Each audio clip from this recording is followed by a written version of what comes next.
வேதம் பகவானை வாழ்த்துகிறது. ஜெய ஜெய, நீ சௌக்கியமாயிரு, நீடூழி வாழ வேண்டும் என்று. என்ன கருத்தென்றால், பகவானிடத்துல இருக்கக்கூடிய அன்பு, பரிவு. ஒருத்தரை நமக்கு ரொம்ப பிடிச்சிருக்குன்னு வச்சுங்களேன், அவர் வயதில் மூத்தவராக இருந்தாலும் இவர் நீடூழி வாழ வேண்டும், இவர் நன்னா உலகத்துல நிறைய நாள் இருந்து மக்களுக்கு உதவ வேண்டும் அப்படின்னு ஆசீர்வாதம் பண்ணுவோம் இல்லையோ. வயசு குறைந்திருக்கிறபடியால ஆசீர்வாதம் பண்ணக்கூடாதுன்னு ஒண்ணு கிடையாது, அன்பின் காரணமாக செய்யலாம். அதை போல பெரியாழ்வார் பண்ணாரு, பல்லாண்டு பல்லாண்டு பல்லாயிரத்தாண்டு பல கோடி நூறாயிரம் மல்லாண்ட தென்தோள் மணிவண்ணா உன் சேவடி செவ்வி திருக்காப்பு. பகவானே, நீ நீடூழி வாழ வேண்டும், உனக்கு எந்த துன்பங்களும் வரக்கூடாதுன்னு ஒரு ஆழ்வார் ஜீவாத்மா பரமாத்மாவை பார்த்து வாழ்த்துகிறார். ஏன் பண்ணுகிறார் என்றால், அன்பினுடைய வெளிப்பாடு. கண்ணனுக்கு எந்த கஷ்டமும் வரக்கூடாது, அவன் சௌக்கியமா இருக்கணும், இது ஆண்டாளுக்கு ஆசை. 24வது பாசுரத்திலே போற்றி போற்றி போற்றி போற்றி எத்தனை முறை மங்களாசாசனம் செய்தாள். அன்னி உலகமளந்தாய் அடிபோத்தி, சென்னங்கு தென்னிலங்கு செத்தாய் திரள் போற்றி, பொன்னச்சகடமுதைத்தாய் புகழ் போற்றி. வரிசையா பகவானுக்கு மங்களாசாசனம் என்று தெரிவிப்பார்கள். பகவானுக்கு மங்களங்கள் உண்டாக வேண்டும், அவருக்கு எந்த துன்பமும் வரக்கூடாது, எந்த வியாதியும் வரக்கூடாது, நீடூழி வாழ வேண்டும், ஜெயித்து கொண்டே இருக்க வேண்டும். இதை பாடினால் இதற்கு பல்லாண்டு பாடுவது, மங்களாசாசனம் செய்வது என்று பொருள். இது ஒவ்வொரு ஜீவாத்மாவுக்கும் கடமை என்று தெரிவிக்கிறார்கள். பகவானை புகழ்கிறோமோ இல்லையோ, அவருக்கு கைங்கரியம் பண்ணுகிறோமோ இல்லையோ, அவருக்கு எந்த தீமையும் வரக்கூடாது என்று வாழ்த்துவது ஒவ்வொருவனுக்கும் இருக்கக்கூடிய கடமை. இது அறிவோடு ஞானத்தோடு யோசித்து வரக்கூடிய எண்ணம் அல்ல. ஞானம் மட்டும் இருந்தால் அவர்தானே என்ன ரட்சிக்கணும்னு தோணும். பக்தி, காதல், அன்பு வளர்ந்து விட்டால், ஐயோ கண்ணன் பாவம் சின்ன குழந்தை, அவருக்கு கஷ்டம் வரக்கூடாது, நான் தான் அவரை ரட்சிக்க வேண்டும்னு மனசுக்கு தோன்றுமோ இல்லையோ. அப்ப பகவானையே எளிமையானவராக, மிகவும் மென்மையானவராக பார்த்து நாம மங்களாசாசனம் பாடுவதும் உண்டு. அப்படித்தான் வேதம் தொடங்குகிறது. ஜெய ஜெய அஜித, வெற்றி ஏற்படட்டும், உனக்கு வெற்றி உண்டாகட்டும், உன்னை யாரும் வெல்ல முடியாது, ஆனால் வெற்றி உண்டாகட்டும். பார்த்தாலே முரண்பாடு. அஜிதன்னு சொன்னா வெல்லப்பட முடியாதவர், அப்ப எதுக்கு வெற்றி உண்டாகட்டும்னு வாழ்த்தணும்னா, நமக்கு இருக்கிற ஆசை வேற என்ன நாம பண்ண முடியும்? ரொம்ப சக்திசாலியா இருக்கார், இப்ப நாம என்ன பண்ணலாம்? சக்திகளோடு என்றும் இருன்னு வாழ்த்தலாமோ இல்லையோ.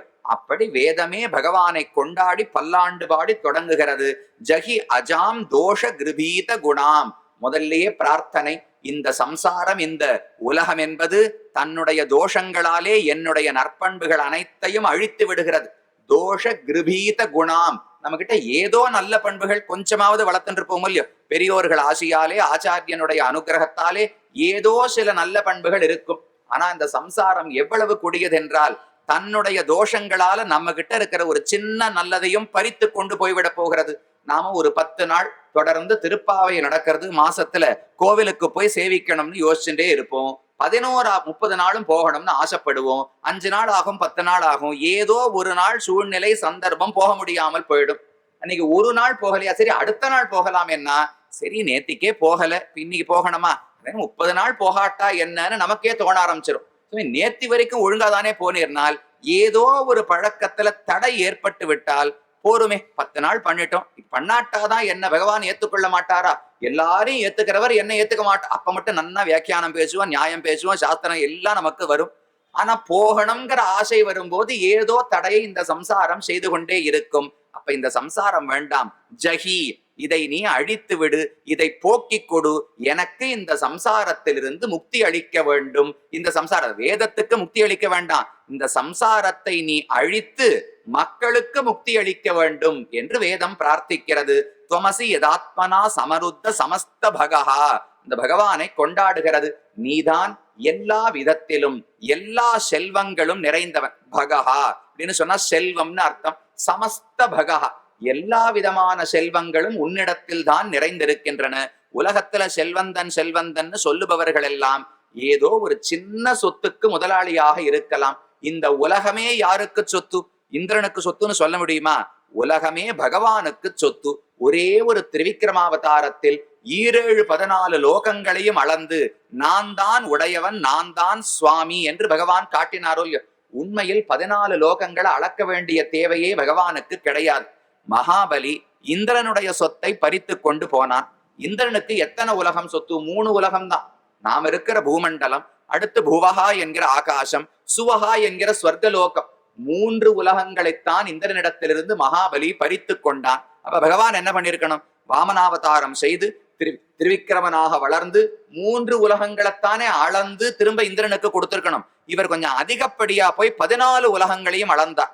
எதுக்கு சுவாமி? வேண்டியதை பண்ணா போறாதா? எதுக்கு அதிக பிரசங்கித்தனம்னால், இன்னைக்கு மகாபலி 3 உலகங்கள் என்னுடையதுன்னு சொல்லுவான். நாளைக்கு வேற ஒரு அசுரன் 10 உலகங்கள் என்னுடையதுன்னு சொல்லுவான். திரும்ப திரும்ப எல்லாம் அவதாரம் பண்ண முடியாது.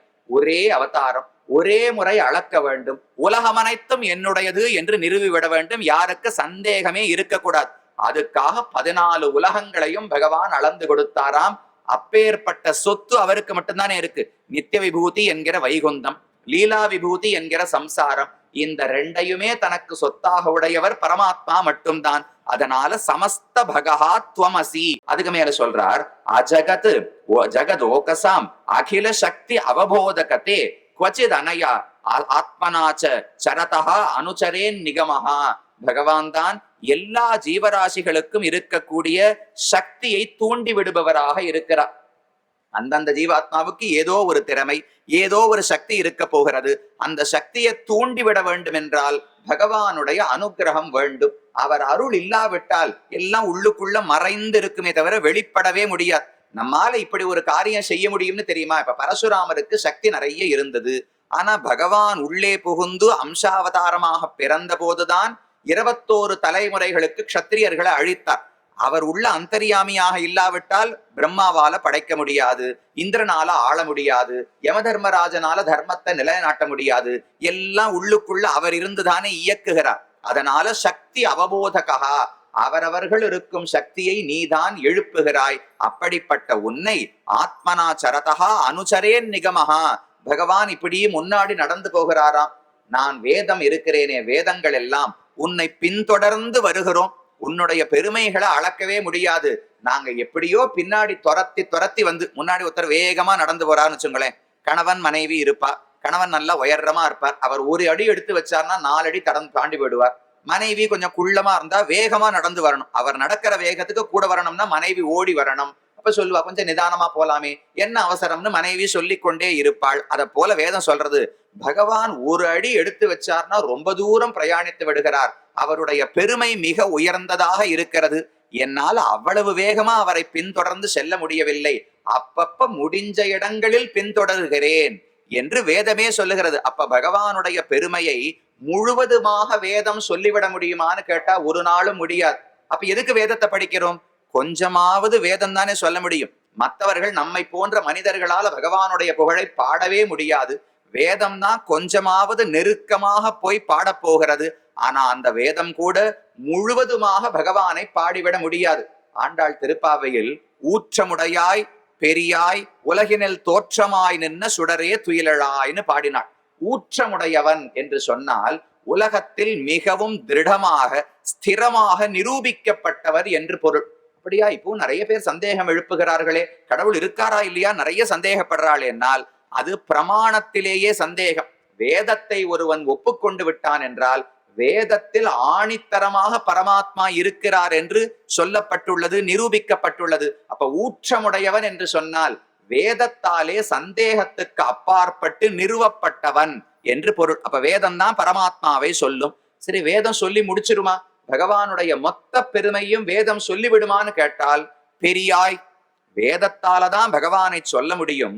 ஆனா வேதத்தால் கூட சொல்லி முடிக்க முடியாது. மிக பெரியவர், வேதத்துக்கும் அப்பாற்பட்டவர் பகவான். எதோவாச்சோ நிவர்த்தந்தே அப்பிராப்பிய மனசாசக என்று வேதமே தைத்திரிய உபனிஷத்துல ஒரு வாக்கியம். பகவானுடைய ஆனந்தத்தை அளக்க வேண்டும் என்று வேதம் ஒரு முயற்சி எடுத்தது. எல்லாருக்கும் ஆனந்தம் எல்லாருக்கும் இருக்கு. நமக்கும் ஆனந்தம் இருக்கு, பித்திருக்களுக்கும் ஆனந்தம், கந்தர்வர்களுக்கு ஆனந்தம், தேவர்களுக்கு ஆனந்தம். இத போல பரமாத்மாவுக்கு எவ்வளவு ஆனந்தம் இருக்கும், அதை அளந்து பார்க்க வேண்டும் என்று வேதத்துக்கு ஒரு ஆசை. அளக்கணும்னா முதல்ல ஒரு அளவுகோல் வேணுமோ இல்லையோ? இப்ப இந்த மண்டபம் எவ்வளவு உசரம் இருக்குன்னு கேட்டா உடனே 1 அடிக்கு ஒரு குச்சி எடுத்துன்னு வருவோம். அந்த குச்சியை வச்சு வச்சு வச்சு எவ்வளவு உயரம் இருக்குன்னு அளந்து விடலாம். பால் அளக்கணும்னா அதுக்கு தானே படி எடுத்துன்னு வரணும்.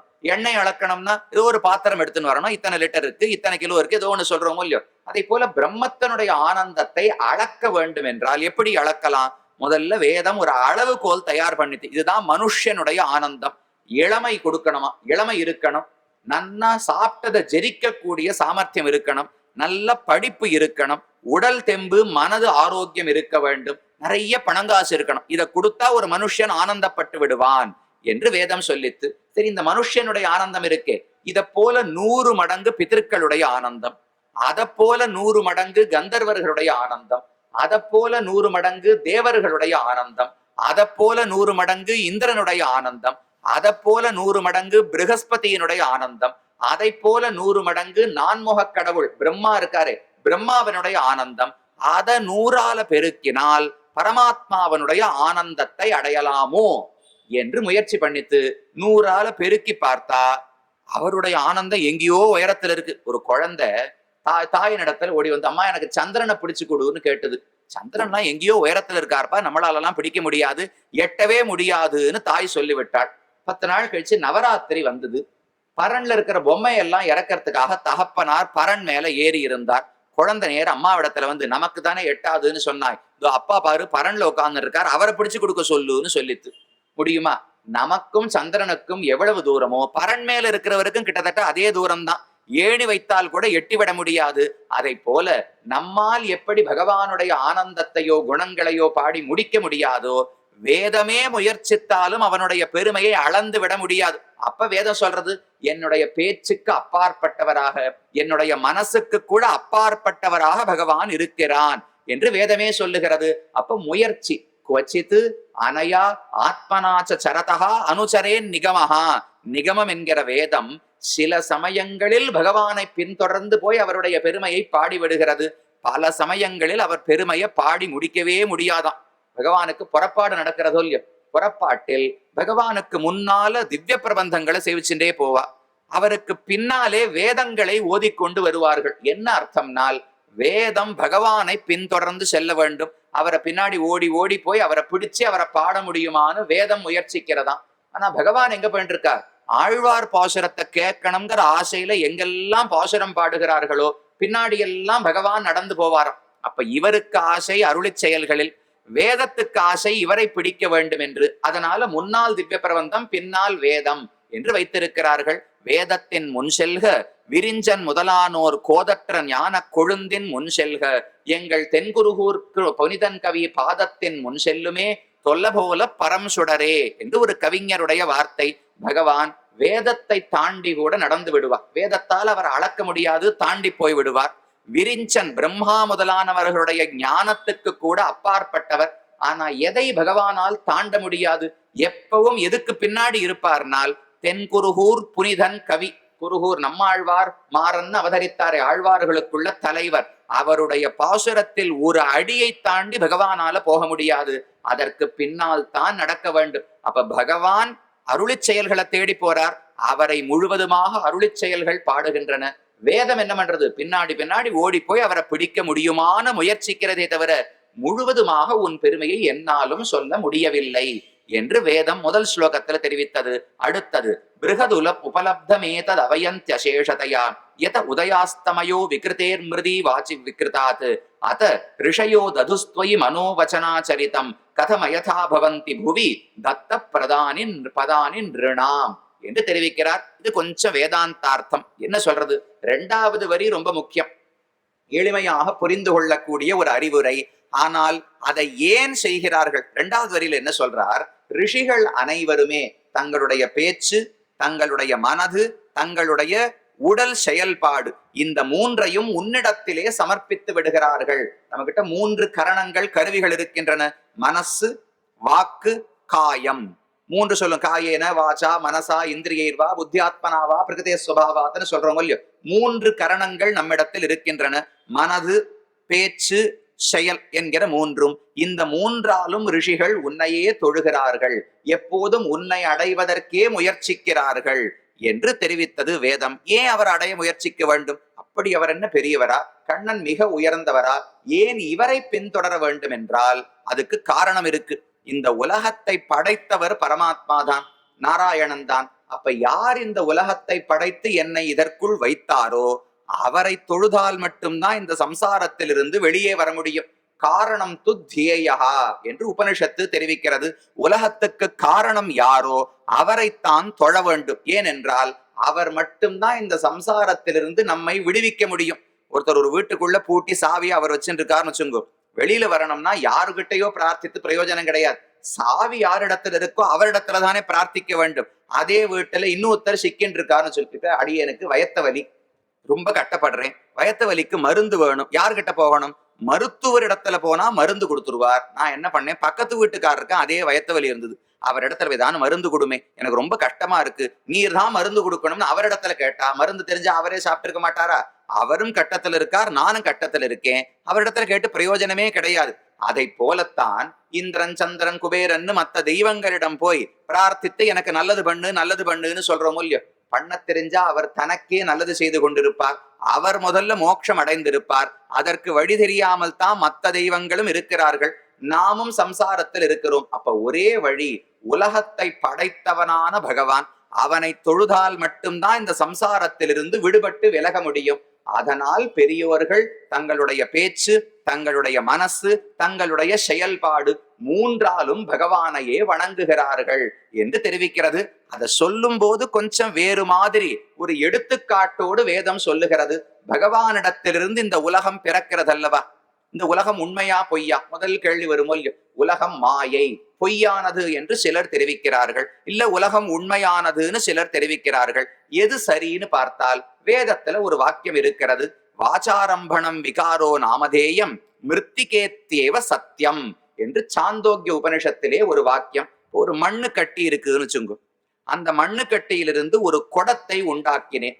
இந்த குடம் என்பதும் மண் என்பதும் ஒரே பொருள் தானே, மண்ணு வேறு ஒரு பொருள், குடம் புதுசா உண்டாயிருக்கு வேறு பொருள்னு யாரான சொல்லுவோமா? அந்த மண்ணிலிருந்து தான் குடம் உண்டாகி இருக்கிறது. கொஞ்ச நாள் ஆனா அந்த குடம் உடஞ்சு போயிடும், திரும்ப தூள் தூளா ஆயிடும். கொஞ்ச நாள் ஆனா அதுலயே தண்ணீரை சேர்த்து அதை வச்சு ஒரு வீடு கட்டலாம், சுவர் கட்டலாம், என்ன வேணாலும் பண்ணலாமே. அப்ப ஒரே மண் என்கிற பொருள் வெவ்வேறு நிலைகளை அடைந்து கொண்டே போகிறது. எந்த பொருளும் உண்டாவதும் கிடையாது, அழிவதும் கிடையாது. குடமா இருந்தது தூளாருது, தூளா இருந்தது தட்டாச்சு, தட்டா இருந்தது உடஞ்சு போச்சு, உடஞ்சது சுவராச்சு, சுவரா இருந்தது மண்ணாச்சு. இப்படியே சுத்தி சுத்தி வரது இல்லை. மோதிரம் எடுத்துக்கோங்க, முதல்ல தங்க காசா இருந்தது, அதை அழிச்சு மோதிரம் பண்ணேன், கொஞ்ச நாள் கழிச்சு போரும்னு சொல்லி இதை வச்சு கடுக்கன் பண்ணேன், இன்னொரு கொஞ்ச நாள் கழிச்சு ஹாரம் சங்கிலி பண்ணிட்டேன். ஒரே தங்கம் தான், தங்கமே அழிஞ்சு புதுசா ஒரு பொருள் உண்டாகி விட்டதுன்னு யாரானு சொல்லுவோமா? அதை போல உலகத்தில் அடிப்படை பொருள் என்பது ஒன்றுதான், பரமாத்மா பிரம்மம்தான். அவரிடத்திலிருந்து இந்த உலகம் அனைத்தும் உண்டாகிறது. அதுக்காக பொய்ன்னு ஆகாது. மண்ணு மட்டும்தான் உண்மை, குடம் பொய், தங்க காசு மட்டும்தான் உண்மை, தங்க மோதிரம் தங்க சங்கிலி எல்லாம் பொய்ன்னு சொல்ல முடியுமா? ஒரே பொருளினுடைய வெவ்வேறு வடிவங்கள் உண்மையாகத்தான் இருக்க வேண்டும். அதை போல பரமாத்மா தான் இந்த உலகமாக மாறுகிறார், அவர்தான் ஜெகத்துக்கு காரணம். அதனால் அவரை வணங்கினால் மட்டும்தான், முக்கரணங்களையும் அவரிடத்தில் சேர்த்தால் மட்டும்தான் ஒருவன் முக்தி அடைய முடியும். அதற்காகத்தான் ரிஷிகள் எல்லாரும் பிரார்த்திக்கிறார்கள், முயற்சிக்கிறார்கள் என்று இந்த ஸ்லோகத்திலே தெரிவிக்கிறார். இது ரொம்ப முக்கியமான உபதேசம். வராக பெருமாள் பூமி பிராட்டிக்கு பண்ண ஒரு உபதேசம். வராக புராணத்துல எத்தனையோ விஷயங்களை பூமி தேவியும் வராகனும் பேசிக்கொண்டார்கள். அதுல ஒரு கேள்வி கேட்கிறாள், ஒரு எளிமையான வழி, என்னுடைய பக்தர்கள் சம்சாரத்தில் வாழக்கூடிய ஆத்மாக்கள் உன்னை அடைவதற்கு எளிமையான ஒரு வழியை சொல்ல வேண்டும் என்று பூதேவி பிரார்த்தித்தாளாம். அப்ப வராக பெருமான் ஒரு எளிமையான வழியை சொன்னார், அதை மக்களுக்கு எடுத்து சொல்ல வேண்டும். அதுக்குத்தான் ஆண்டாளாக பூதேவி நாச்சியார் பிறந்தாளாம். யோசிச்சு பாருங்க, வேற எந்த மனைவியும் பகவானுடைய மகிழ்ச்சிகள் ஸ்ரீதேவி, பூதேவி, நீலாதேவி, வேற யாரான ஆழ்வாராக பிறந்தார்களான்னு ஒத்தரும் பிறந்ததா சரித்திரமே கிடையாது. தனியாவே பிறந்தது கிடையாது. கண்ணன் பிறக்கும் போது ருக்மிணி பிறப்பாள், ராமன் பிறக்கும் போது சீதை பிறப்பாள். தனியா பிராட்டி மட்டும் அவதாரம் பண்ணதே கிடையாது பூதேவியை தவிர. ஆண்டாளாக பிறந்த பெருமை பூதேவிக்கு மட்டும்தான் உண்டு. எதற்கு என்றால், வராகப் பெருமான் சொன்ன அர்த்தத்தை நமக்கெல்லாம் எடுத்து சொல்ல வேண்டும். எங்க சொன்னால் முக்கியமான பாசுரமா இருக்கணும். ஏன்னா 5வது பாசுரம், வாயினால் பாடி மனத்தினால் சிந்திக்க தூமலர் தூவி தொழுது என்று பாடுகிறாளோ இல்லையோ, இதே அர்த்தம்தான். 3 கரணங்களையும், மனசு, மொழி, மெய் மூன்றாலும் பகவானையே வணங்க வேண்டும். வாயினால் அவனுடைய நாமங்களை பாட வேண்டும், மனதாலே அவனையே சிந்திக்க வேண்டும், கைகளாலே தூய்மையான புஷ்பங்களை கொண்டு பகவானுக்கு அர்ச்சனை செய்ய வேண்டும். அது என்ன தூய்மையான புஷ்பம்? 4 தடவை அலசி அலம்பி பண்ணணுமானால், பகவானுக்கு புஷ்பம் சமர்ப்பிக்கும் பொழுது பதிலுக்கு எதையும் எதிர்பார்க்காமல் கொடுக்கணும். அதுதான் தூய்மைன்னு சொல்லப்படுகிறது. இன்னைக்கு நான் 100 ரூபாய் புஷ்பம் வாங்கி கொடுத்தேன், நாளைக்கு ஒரு வியாபாரம் பேசலாம்னு இருக்கேன் ஒரு 10 கோடி ரூபாய்க்கு, அதை எனக்கு முடிச்சு கொடு, நான் இந்த 100 ரூபாய் சமர்ப்பித்தேனோலே எனக்கு 10 கோடி ரூபாய் வரணும்னு கேட்டால் அப்ப அது வியாபாரம்னு அர்த்தம். தூய்மையான புஷ்பமே கிடையாது. நம்ம வீட்டுக்கு ஒருத்தர் விருந்தாளி வருகிறார், விருந்தாளிக்கு எல்லா உபச்சாரங்களையும் பண்ணணும். எதற்காக? நம்ம வீட்டுக்கு வந்தார் என்பதற்காகவே செய்ய வேண்டும். அவரிடத்துல எதையும் எதிர்பார்க்க கூடாது. நான் என்ன பண்ணேன், அவருக்கு வந்தவருக்கு ஆசனம் கொடுத்தேன், சோறு போட்டேன், ஆனந்தமா நன்னா திருப்தியா சாப்பிட்டார். சாப்பிட்டு முடிச்சு வந்து ஊஞ்சல்ல உட்கார்ந்து ஆடிட்டு இருந்தார். நான் உடனே பக்கத்துல போய் இப்படியே தொட்டு பார்த்து, எனக்கு ஏதானு கொண்டு வந்தீரா, நான் உனக்கு எவ்வளவு உபச்சாரம் எல்லாம் பண்ணேன், சாப்பாடெல்லாம் போட்டேனே, எனக்கு என்ன எடுத்துக்கொண்டு வந்தீர்னு கேட்டா, இத்தனை நாழி பண்ண விருந்தோம்பல் எல்லாம் வீண், அப்ப நான் எதையோ எதிர்பார்த்து செய்திருக்கிறேன் ஆகிவிடுகிறதோ இல்லையோ. அப்படி பண்ணா தூய்மையே கிடையாது. அப்ப தூமலர் தூவி தொழுது என்று சொன்னால் பதிலுக்கு பகவானிடத்தில் எதையும் எதிர்பார்க்காமல் அன்போடு ஒரு புஷ்பத்தை சமர்ப்பிக்கணும். அது ஒண்ணும் அழகா இந்த போல மாலையா கட்டி இங்க வெள்ளை, இங்க சிவப்பு, இங்க மஞ்சள், இங்க சிவப்பு, இப்படி எல்லாம் கட்டணும்னு தேவையே கிடையாது. ஆண்டாள் பாசுரத்தை பாருங்க, தூமலர் தூவி தொழுது. தூவதுன்னு சொன்னாலே அதுல ஒரு முறையே வேண்டாம், அழகே இருக்க தேவை கிடையாது. எப்படி இருந்தாலும் சரி, 4 புஷ்பத்தை பறித்து பகவான் திருவடிகளிலே சேர்த்தால் அவர் ஆனந்தப்படுகிறார். அவர் அருளால முக்தி அடைய போகிறோம். போய பிழையும் புகுதருவான் நின்னனவும் தீயனில் தூசாகும். இந்த 3ஐ மட்டும் ஒருவன் தொடர்ந்து செய்து கொண்டு வந்தால் அவன் செய்த பாபங்கள் அனைத்தும் எரிக்கப்படுகின்றன என்று ஆண்டாள் தெரிவித்தாள். அதை இந்த இடத்திலே வேதம் சொல்லுகிறது. இது அடுத்த ஸ்லோகம்.